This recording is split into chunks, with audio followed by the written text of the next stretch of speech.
The night air is heavy with mist and cordite. Across the dark, broken water, the ruins of Germany smolder. Searchlights sweep the river's surface, fractured by drifting smoke, and the ghostly reflection of artillery bursts far upstream. From the eastern bank, German officers peer through their field glasses, convinced that no army could cross this ancient barrier. The Rhine, broad, swift, and sacred, had stopped every invader for 1,000 years. Its bridges had been destroyed, its banks mined and wired. To them, it was impregnable. Yet, beneath the veil of fog, something impossible begins to stir. American engineers, mud-caked, sleepless, working by dim lanterns, anchor heavy pontoons into the current. Cables tighten, metal creaks, timber slams. Inch by inch, a bridge grows out of the river itself. One officer lowers his binoculars, speechless. Where no crossing should exist, a road is being born. By dawn, American tanks will roll over it, and the myth of the Rhine will die forever. Europe is frozen in exhaustion.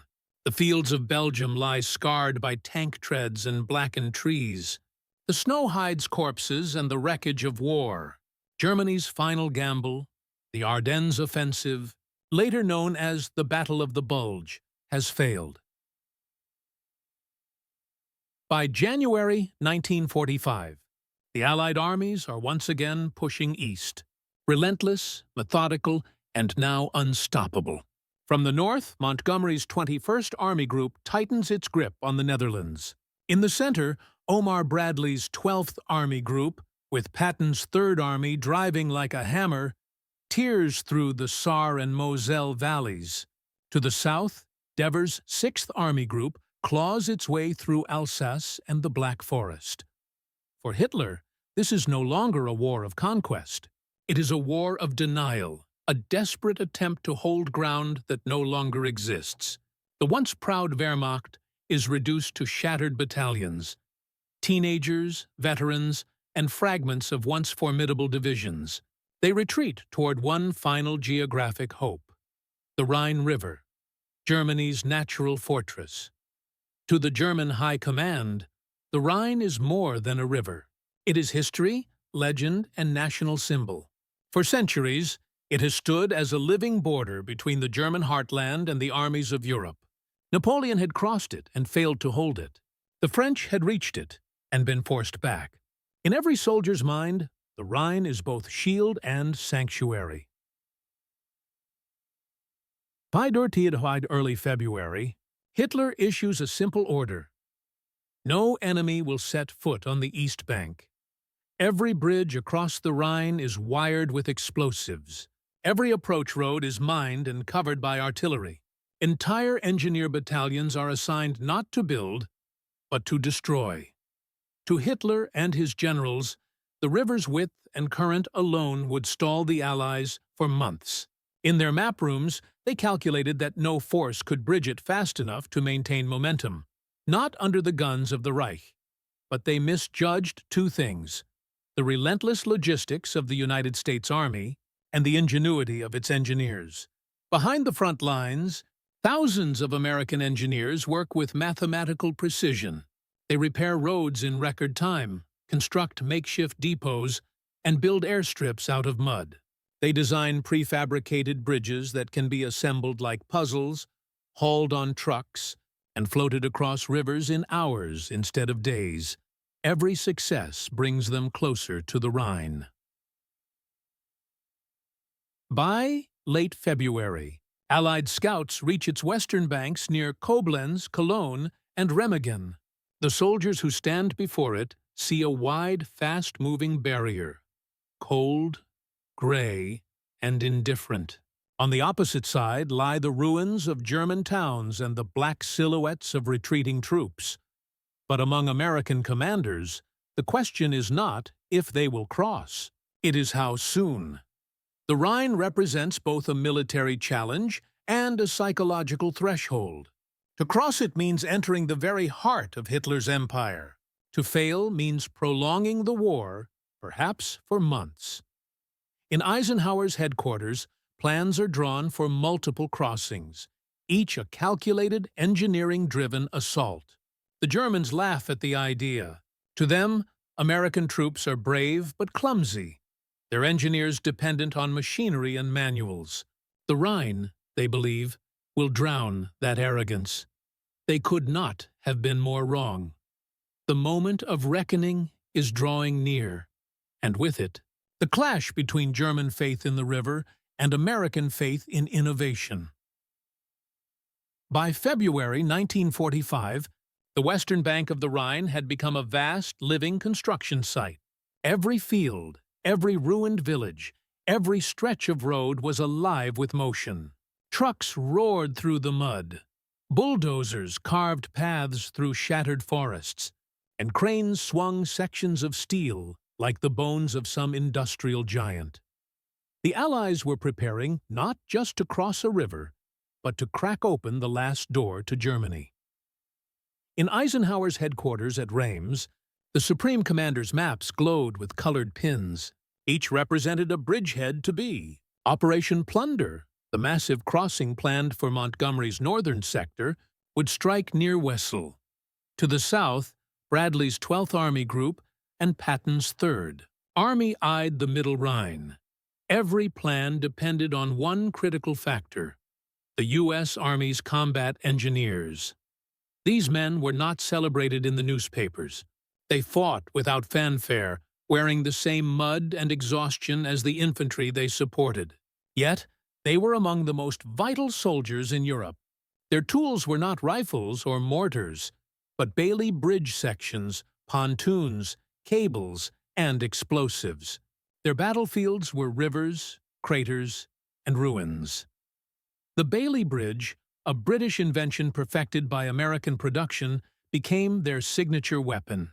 It was modular, portable, and astonishingly strong. Trucks could carry it in pieces. Soldiers could assemble it under fire. In minutes, girders locked together like an industrial puzzle, forming spans capable of carrying tanks. In testing grounds back in England, engineers had practiced under controlled conditions. In France, they learned under chaos, building bridges while shells fell, repairing roads while columns passed overhead. By 1945, they were masters of improvisation. They could rebuild in hours what enemy bombs had destroyed in minutes.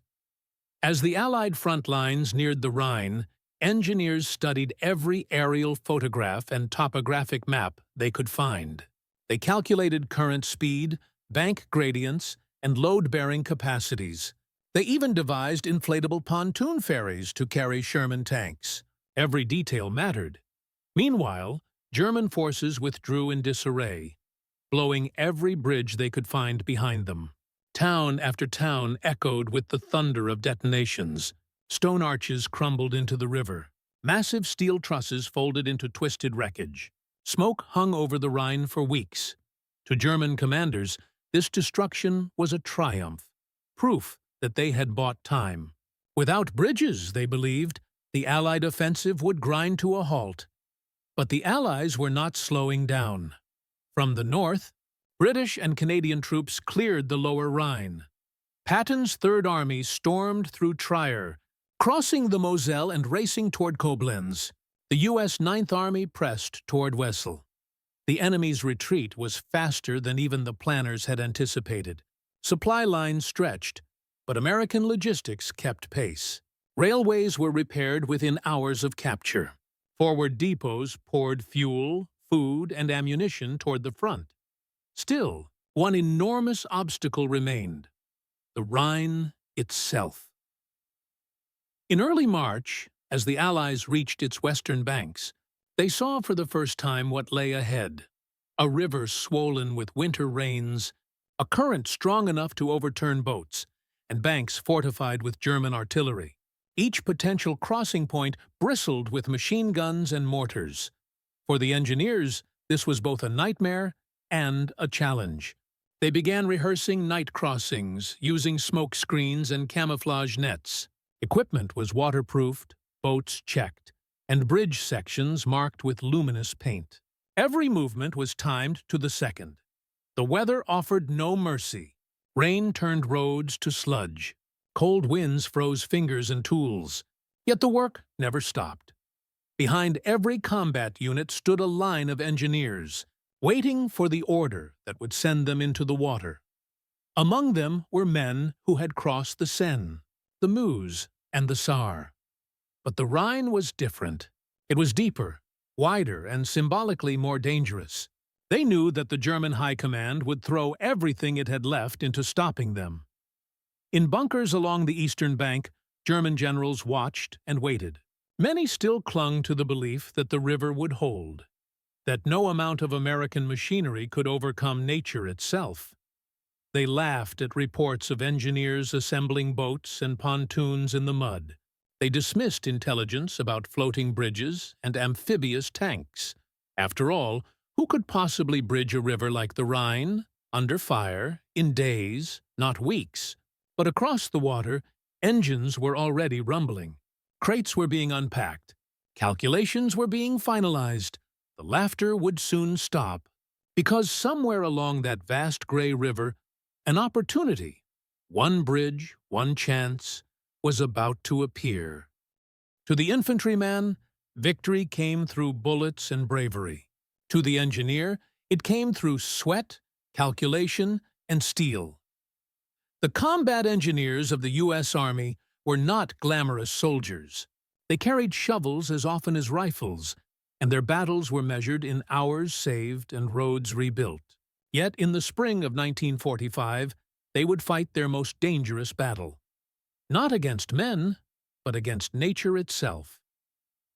Each crossing of the Rhine demanded absolute precision. One mistake, a missed anchor, a cable too loose, could tear an entire bridge apart in the current. These men worked under the constant crack of enemy fire. They built while mortars landed in the river beside them. They waded waist-deep in freezing water, dragging pontoons into place, tightening bolts with numb hands. They were mechanics, carpenters, electricians, and soldiers all at once. Some had built highways in civilian life. Others had never touched an engine before the war. Together, they turned improvised teamwork into an art form. They had no margin for error. Behind them waited entire divisions, tanks, artillery, fuel trucks, depending on their skill. Ahead of them, the river flowed like a living enemy. When the first bridging orders arrived, many engineers didn't sleep for days. They worked by lantern light, sometimes under smoke screens so thick they could barely see their own boots. Yet morale remained high. For them, every bolt tightened was one step closer to Germany's heart. They knew the risks. They also knew that no matter how fierce the enemy's guns were, a destroyed bridge could be rebuilt.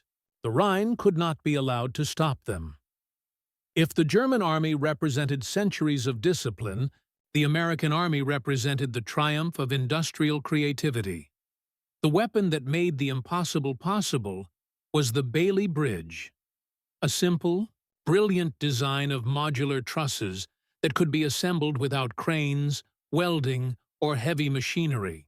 It was built from prefabricated steel panels that locked together with pins and clamps. With enough manpower, a bridge capable of supporting tanks could rise in a single night. Each Bailey section was a piece of battlefield engineering perfection. Lightweight, strong, and endlessly adaptable. It could span bomb craters, rivers, or canals. It could be widened or reinforced by adding layers. It could even be floated, suspended, or mounted on pontoons. In the U.S. Army's hands, the Bailey Bridge became a tactical revolution. It turned delay into momentum. What the Germans destroyed by retreating, the engineers rebuilt overnight. The Americans also fielded a variety of pontoon systems, folding boat bridges, heavy pontoon rafts, and treadway bridges that allowed tanks to drive directly across floating platforms. Trucks delivered the equipment in sections, soldiers assembled it under cover, and by dawn, entire armored divisions could cross. Behind this ingenuity stood the industrial power of the United States. Factories in Detroit, Pittsburgh, and Chicago turned out millions of tons of steel and equipment. Every bridge section was standardized, every bolt interchangeable. Logistics and engineering worked in perfect synchronization. The Germans could destroy bridges. The Americans could build new ones faster. This technological rhythm of destruction followed by instant reconstruction became the pulse of the Allied advance. It was not merely a contest of armies, but of ideas. And nowhere was that contest sharper than at the Rhine. In Berlin, Hitler's generals studied the reports from the Western Front with growing unease. They saw the Allied lines closing in, yet they clung to a single conviction: the Rhine would hold. For centuries, the river had been Germany's ultimate defense. It had broken French offensives, defied invaders, and marked the edge of the fatherland. To many officers, its wide waters symbolized the endurance of the Reich itself. As Allied troops approached, German propaganda declared confidently that no foreign soldier would ever cross it alive. In field headquarters along the eastern bank, officers joked about American engineers and their obsession with machines. They dismissed Allied bridging efforts as clumsy improvisation. To them, the Americans were a mechanical army, reliant on fuel, trucks, and manuals, unfit for true warfare in the mud and cold of Europe. But deep down, the laughter masked fear. Reports from the front were grim. The Luftwaffe could no longer contest the skies. German artillery was running short of shells. Divisions were fighting at half strength. Still, Hitler's orders were absolute. Every bridge across the Rhine was to be destroyed, no matter the cost. When the Ludendorff bridge at Remagen remained standing after a failed demolition, officers hesitated to report it, knowing the Führer's wrath would be immediate. In those tense days, German arrogance met its breaking point. The same river they worshipped as a shield would soon betray them. Because on the western bank, American engineers were preparing to do the unthinkable, to build where no bridge should exist, under guns that should have destroyed them, in conditions that should have made it impossible. And when the first bridge held, the German High Command would no longer laugh. They would panic. In early March 1945, the Allied leadership faced both triumph and exhaustion. Europe was collapsing. Hitler's armies were retreating on every front. Yet the Rhine, that last blue line on every map, still divided them from final victory. At the top, General Dwight D. Eisenhower understood the symbolism as well as the strategy. The Rhine was not just a river. It was the psychological gateway to Germany's heart. But Eisenhower's genius lay in patience and coordination. He resisted the temptation for one dramatic thrust, insisting instead on a broad, methodical advance. "We will cross when we are ready," he told his staff. "And when we cross, it will be everywhere." Beneath him, his field commanders interpreted that order through their own personalities. Omar Bradley, calm and deliberate, focused on precision. His 12th Army Group prepared detailed engineering timetables for each crossing, fuel calculations, bridge load limits, and traffic control points.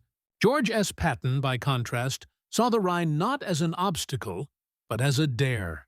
He promised Bradley he'd cross it before anyone else. To Patton, audacity was strategy. Their rivalry pushed the machine forward. Bradley's engineers laid out the mathematics. Patton's men turned it into movement. Montgomery's northern forces, though slower, coordinated massive amphibious rehearsals that would later become Operation Plunder. Each general understood the same truth. This would be a battle not of destruction, but of creation. A war decided not only by how many bridges Germany could destroy, but by how many America could build. When Eisenhower toured the forward sectors, he saw the engineers laboring through rain and shellfire. "These are the men," he said quietly, "who make everything else possible." Their work would soon prove him right. There is a peculiar kind of bravery in building under fire. The engineers did not charge enemy lines or storm bunkers. They advanced into open water, carrying cables, pipes, and girders, while machine guns raked the surface around them. They worked in silence, with no place to hide. Every movement was deliberate, every sound magnified by the wind. When a pontoon was hit, the survivors pulled the wounded to shore, then went back for the next section. Few medals were awarded to engineers. Their victories were measured in meters of steel and minutes saved. But among the infantry who crossed those bridges, respect bordered on reverence. In letters home, soldiers described watching the engineers work. Drenched, half-starved, unshaken. "They built us a road to Germany," one private wrote, "and they did it while hell fell around them." The moral weight of their task was immense. Each man knew that failure meant disaster, not for himself, but for the thousands waiting behind him. A single destroyed bridge could trap an entire army on the wrong bank, exposed to enemy fire. Yet, despite exhaustion, fear, and loss, the engineers never stopped. Their courage was quiet, uncelebrated, and absolute. In the vast machinery of war, they were the unseen architects of victory. Behind every engineer at the Rhine stood an entire continent in motion. Factories in the United States worked day and night, producing more steel, rubber, and aluminum than any other nation in history. Shipyards built the landing craft that carried bridge sections across the Atlantic. Railroads hauled them through France, and convoys of trucks delivered them to the front lines. Every Bailey panel was identical. Every nut and bolt could fit any bridge in any theater. This standardization turned warfare into logistics, and logistics into speed. Where German engineers relied on craftsmanship and local resources, the Americans relied on mass production and flexibility. They did not need to design bridges on site. They carried the designs with them, ready to deploy at a moment's notice. It was a form of warfare Germany could not match. Hitler's Reich had been built on precision and perfection. Tanks that were magnificent but over-engineered. Weapons that dazzled but could not be replaced fast enough. The United States fought with abundance and adaptability. The Rhine would become the ultimate demonstration of that difference. When the time came, there would be no pause for analysis, no debate about feasibility. The materials would arrive, the men would work, and the river would yield. Even as German commanders placed their faith in geography, the Americans placed theirs in process. And process, scaled, efficient, unstoppable, was about to break one of the oldest barriers in Europe. The morning sky is the color of ash. The town of Remagen lies in ruins, stone walls cracked by artillery, rooftops smoking. The air hums with the dull rhythm of distant gunfire. From the hills west of the Rhine, American soldiers of the 9th Armored Division edge forward, expecting nothing but another day of pursuit. They are tired, mud-caked, half believing the war might finally be ending. Then, through the drifting smoke, a silhouette appears, a steel giant stretching across the Rhine. The Ludendorff Bridge. It shouldn't be there. Every other bridge along the river has already been destroyed by retreating German engineers. The Rhine is supposed to be impassable, but the Ludendorff still stands, blackened but intact. Its massive trusses arcing across the gray water like the ribs of some dying beast. Lieutenant Karl Timmermann, commanding a small lead detachment of the 27th Armored Infantry Battalion, stares in disbelief. He knows what it means. If that bridge can be taken, it could change the entire war. Within minutes, orders ripple down the chain of command. No one hesitates. American artillery opens up, laying down covering fire as infantry rush toward the bridge's western end. Machine guns chatter from the German side. Mortar rounds splash into the river. The air smells of cordite and rust. Then, a thunderclap. The bridge shakes violently. A section of the deck rises, then slams back into place. The Germans have detonated their charges. But something has gone wrong.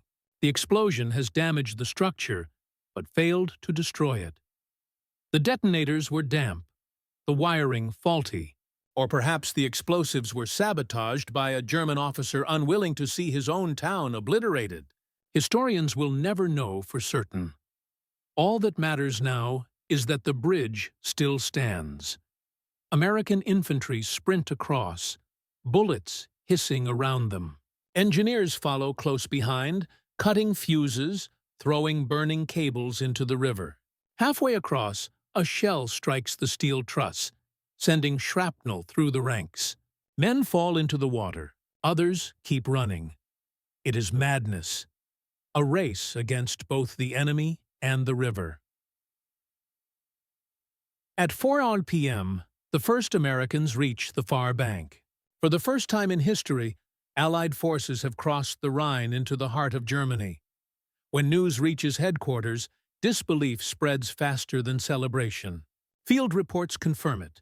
The bridge at Remagen is captured, intact. Bradley's staff can hardly believe the radio message. Eisenhower asks twice if it's a mistake, but it is no mistake. At Remagen, the impossible has happened, not through grand strategy, but through the courage of a few hundred men who refused to wait for orders. Across the river, panic grips the German defenders. The Rhine, the unbreakable barrier, has been breached. Units scramble to counterattack. Anti-aircraft guns are lowered to fire at the bridge. Hitler's engineers plead for reinforcements to finish what their explosives could not. But every hour that passes strengthens the American hold. Within a day, engineers swarm the bridge, reinforcing it with timbers, patching holes, and building pontoons alongside. Tanks rumble across, the deck groaning under their weight. By nightfall, an entire bridgehead is secure. The psychological shock is enormous. Across Germany, soldiers whisper that the river has been lost. In Berlin, the news hits like a thunderbolt.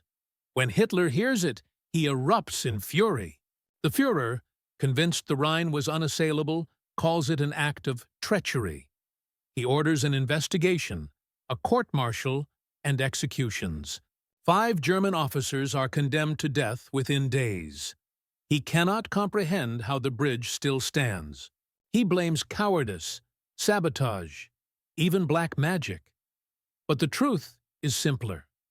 German overconfidence met American momentum. The Remagen Bridge becomes a symbol overnight. Allied newspapers call it the bridge that opened Germany. To the soldiers who crossed it, it is a miracle of timing and nerve. For the engineers now working to stabilize it, it is only the beginning. The Rhine has been breached, but the battle to hold it and to build new crossings has just begun. Because Hitler's rage will soon turn to retaliation, and the full weight of German artillery and the Luftwaffe's dying fury will fall upon that fragile steel span. The day after the Americans stormed across the Ludendorff Bridge, the Rhine echoed with artillery. German batteries hidden in forests and villages opened fire with everything they had left. 80 18-meter cannons, mortars, even captured Soviet guns. The eastern bank blazed with muzzle flashes. The bridge that had survived demolition now endured a different kind of punishment. Precision bombardment. Hour after hour, the U.S. engineers clung to it like surgeons working on a dying patient. Every beam that cracked was replaced. Every hole blasted in the deck was patched with timber and steel. Smoke generators lined the riverbanks, shrouding the structure in thick gray clouds to obscure it from enemy gunners and bombers. Above, the last remnants of the Luftwaffe roared in. Jet-powered Me-2662s, Arado bombers, even rickety training planes packed with explosives. They dove through the smoke, dropping bombs that splashed into the river or exploded harmlessly on the far shore. Anti-aircraft fire filled the sky. The Americans fought both the river and the air, every second a balance between structure and collapse. Still, the bridge held. Within 24 hours of its capture, The 9th Armored Division had pushed tanks, half-tracks, and artillery across to the east bank. Infantry units dug in among the shattered houses of Erpel. By March 10th, nearly 25,000 men and 2,500 vehicles had crossed. The bridge became a living artery of invasion. Trucks rumbling across in one direction, ambulances and prisoners returning in the other. Every crossing was a defiance of German disbelief. Every tank that rumbled over that trembling steel mocked the faith Hitler had placed in the Rhine. But the strain was relentless. The engineers worked without rest, day and night. They reinforced the main span with pontoons and cables, adding wooden supports beneath the trusses. Exhaustion blurred their vision, yet none dared stop.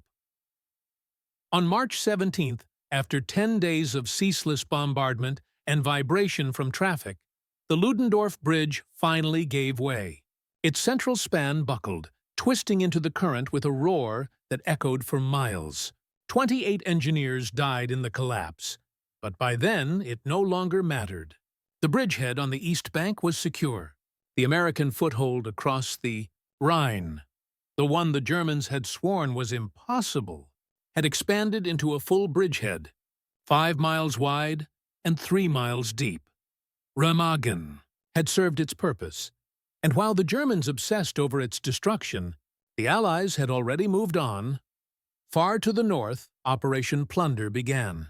Under a moonless sky on March 23rd, British and American artillery unleashed one of the largest barrages of the Western Front, over 5,000 guns thundering across the river near Wesel. When the smoke lifted, waves of landing craft and amphibious tanks churned through the water. General Montgomery's engineers, assisted by the U.S. 9th Army, built treadway and pontoon bridges as shells exploded around them. Within hours, the British 15th Infantry Division and American 30th Division had established solid crossings. Eisenhower's vision of a broad front assault was now fully realized. Meanwhile, in the south, Patton's Third Army executed one of the most audacious moves of the war. Impatient to outdo Montgomery, Patton ordered his engineers to prepare a secret crossing near Oppenheim.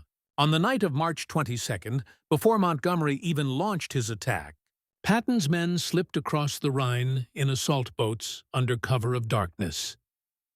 By dawn, they had bridged the river with treadway pontoons. Patton radioed Bradley a single triumphant message. "Dear Brad, I crossed the Rhine." Bradley replied dryly, "Well, I'll be damned." The rivalry between generals became an engine of momentum. Each crossing reinforced the other.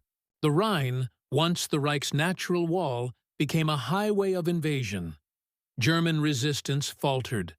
Many defenders surrendered rather than face annihilation from Allied air power. Others fought on bitterly, but the outcome was already written. The Americans were across, everywhere. By early April, the Rhine was no longer a boundary. It was a memory. Dozens of bridges spanned it. Bailey bridges, pontoon crossings, and repaired permanent structures. Each bore the marks of exhaustion and victory. Bullet holes, blast scars, smoke stains. To the German soldiers who had once sworn the river would hold, it was a vision of collapse. The once proud frontier of the Reich had become a corridor for Allied columns pushing deep into its heartland. In Berlin, Hitler's rage turned to despair. He dismissed generals, screamed of betrayal, and ordered counterattacks that no longer existed. His empire was disintegrating faster than he could issue orders. The Rhine had not just been crossed. It had been conquered by method, courage, and engineering. From the cold waters of Remagen to the marshy flats of Wesel, the Americans had done what centuries of invaders could not. And when the smoke finally cleared, the German laughter that had once mocked the mechanical Americans was gone, replaced by silence, disbelief, and retreat. The crossings had succeeded. The path into Germany lay open. Now came the reckoning, the aftermath of a river broken, a nation collapsing, and a war nearing its brutal end. The Rhine crossings shattered more than a river defense. They broke the illusion of German invincibility. For years, the Reich had declared the Rhine to be the eternal shield of the fatherland, the line no foreign soldier would ever breach. When American tanks rolled across at Remagen, and when British and American forces poured over near Wesel and Oppenheim, that myth drowned in the current. The impact was immediate. Entire German corps, already weakened, underfed, and scattered, found themselves outflanked and cut off. The defensive system known as the West Wall, or Siegfried Line, had been bypassed from behind. Panzer divisions that still existed on paper were little more than skeletal forces, often commanded by junior officers after their superiors had been killed or dismissed. German morale began to crack in ways unseen since 1943. Soldiers surrendered in clusters, waving makeshift white flags. Civilians, long fed propaganda about American brutality, emerged from basements to find troops handing out rations and chocolate. The terror of occupation gave way to disbelief, then exhaustion.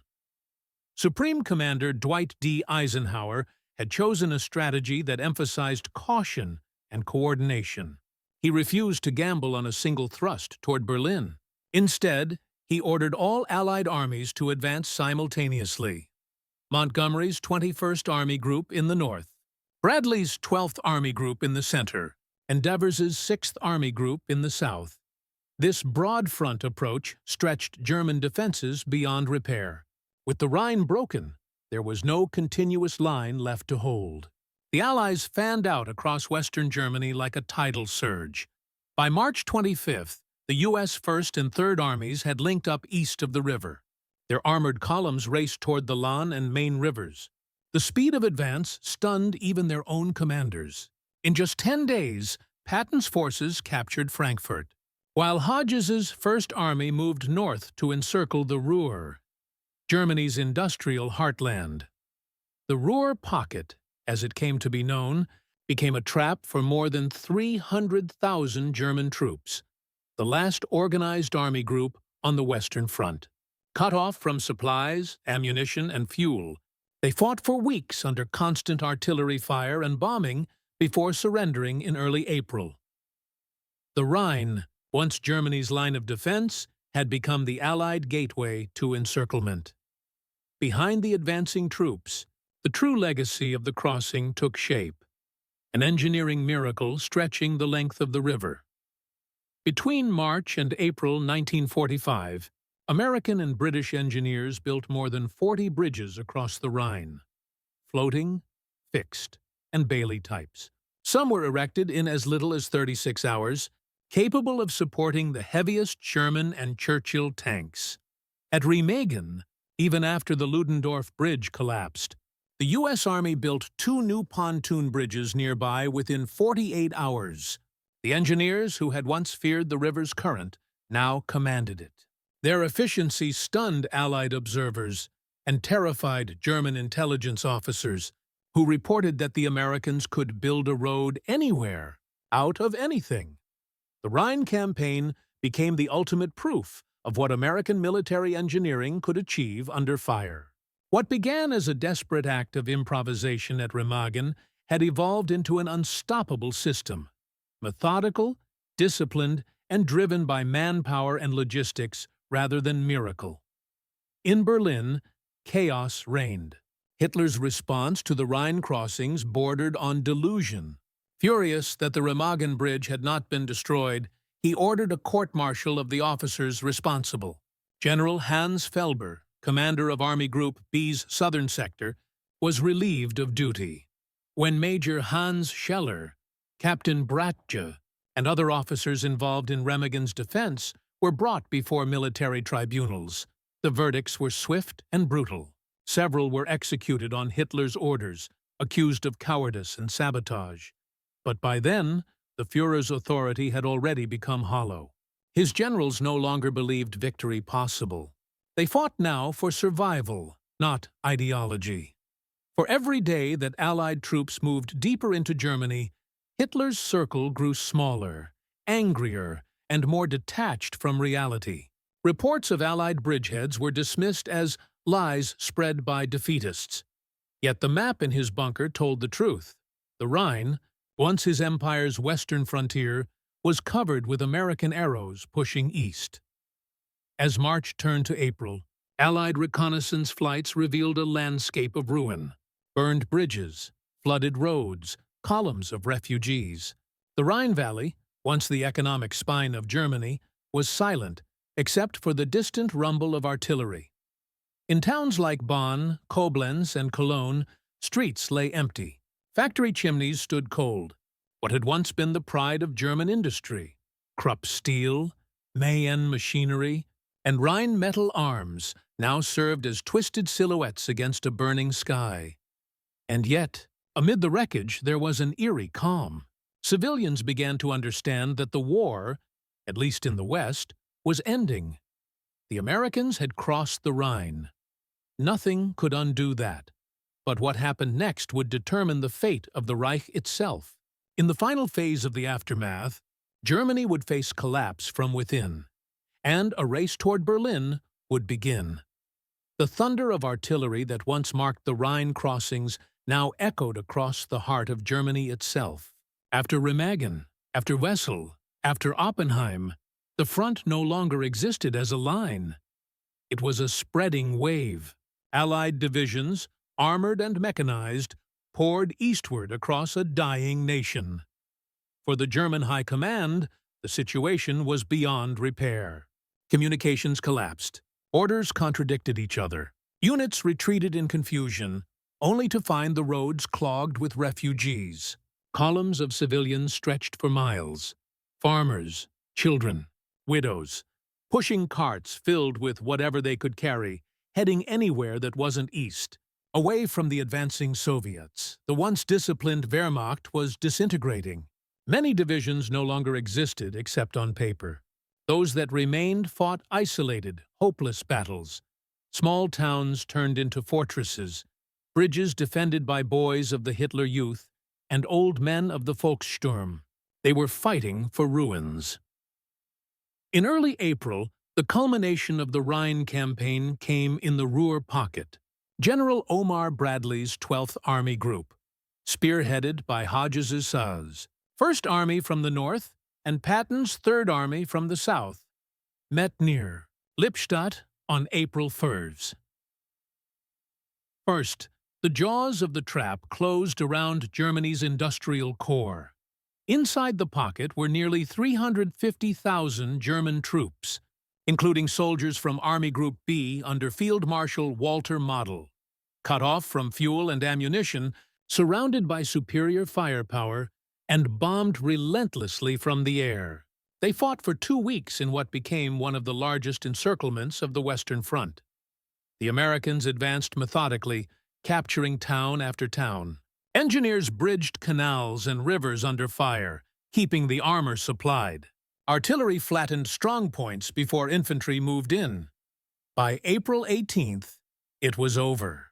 The Ruhr Army surrendered en masse, 317,000 prisoners, including 30 generals.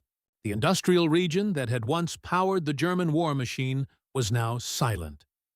For Eisenhower, it was proof that his broad front strategy had worked. For Hitler, it was the final humiliation.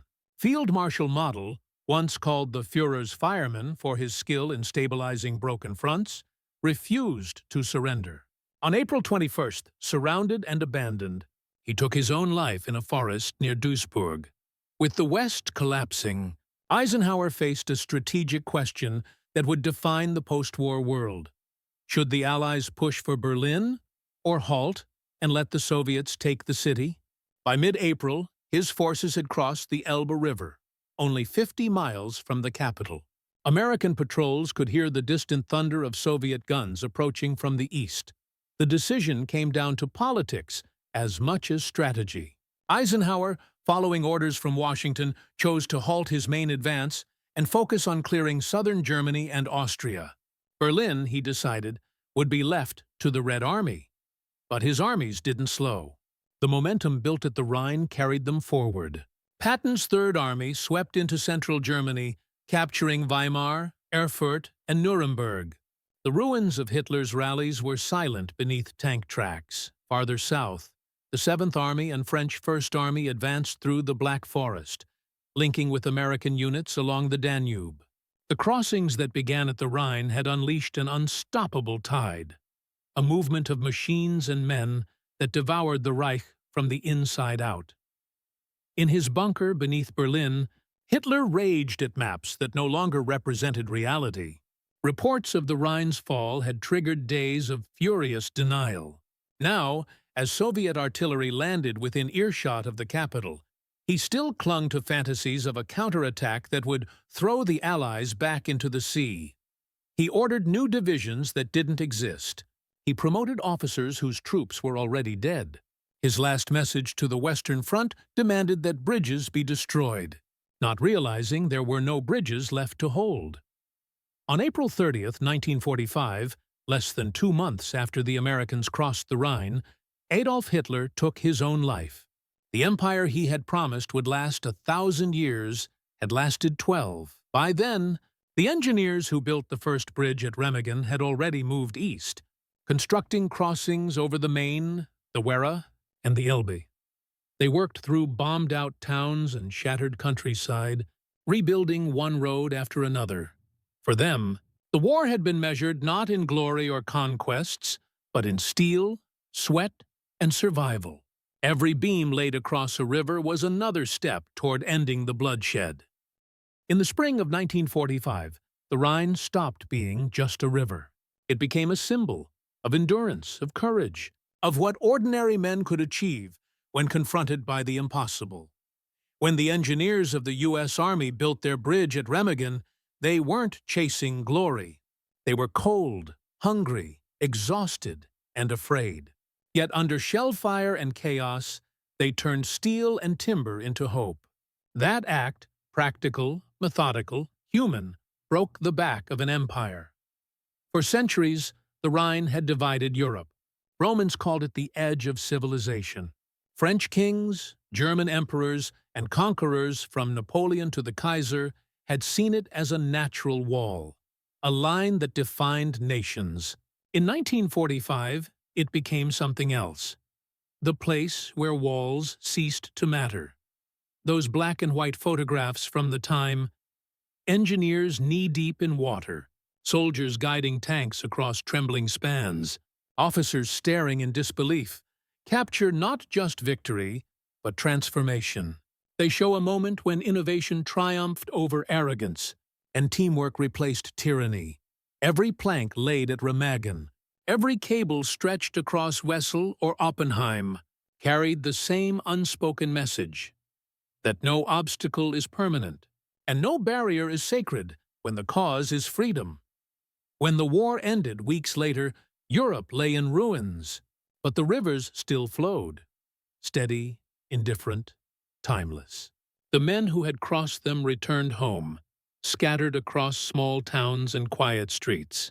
Many never spoke of what they'd done, yet their work had shortened the war, saved thousands of lives, and changed the course of history. Today, the Rhine's bridges stand rebuilt, its waters calm again. But somewhere in the mist that rises off its surface at dawn, there lingers a memory of searchlights, of hammering steel, of laughter turned to silence. The day when American engineers proved that even the greatest river could not stop them, and that sometimes the road to peace begins with a bridge no one believed could exist.